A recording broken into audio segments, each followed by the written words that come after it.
With a shrug, the elegant Count lifted his red blade up high, then brought it down hard at Obi-Wan's head.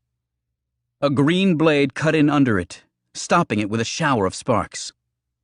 The Count reacted immediately, backpedaling and turning to face Anakin. "That's brave of you, boy, but foolish. I would have thought you'd have learned your lesson."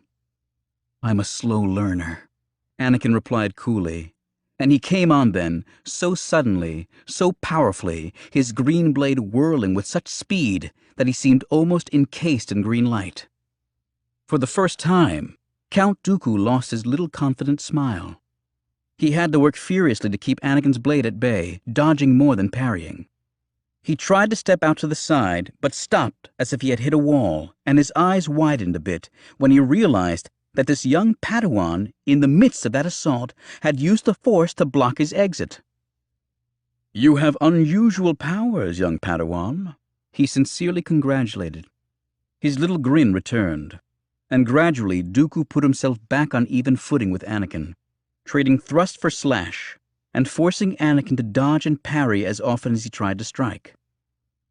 "Unusual," Dooku said again, "but not enough to save you this time." He came on hard, thinking to drive Anakin back and off balance as he had driven Obi-Wan back. But Anakin held his ground stubbornly, his green blade flashing left, right, and down so forcefully and precisely that none of Dooku's attacks got through. Off to the side, Obi-Wan understood that it couldn't hold. Anakin was expending many times the energy of the efficient Dooku, and as soon as he tired, Obi-Wan knew that he had to do something. He tried to come forward, but winced and fell back, in too much pain. As he collected his thoughts, he reached out with the Force instead, grabbing at his lightsaber and pulling it into his grasp. "Anakin!" he called, and he tossed the young Padawan the blade.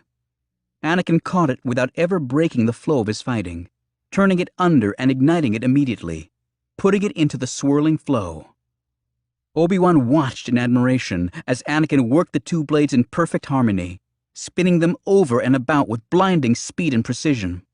And he watched, with similar feelings, the working of Count Dooku's red lightsaber, flashing ahead and back with equal precision, picking off attack after attack, and even countering once or twice to interrupt the flow of Anakin's barrage.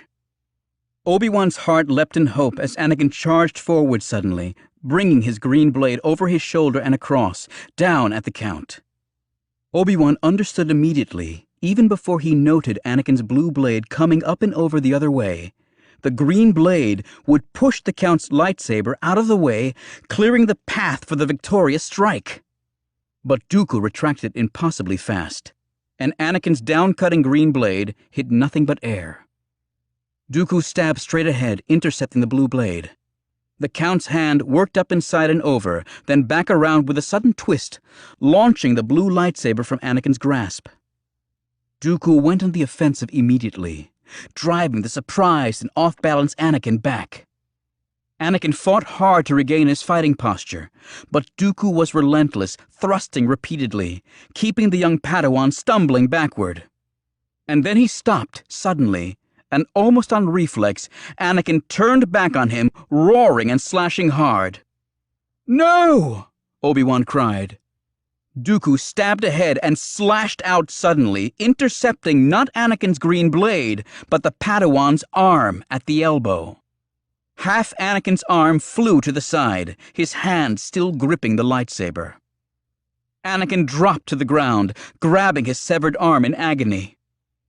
Dooku gave another of his resigned shrugs. "And so it ends," he said for the second time.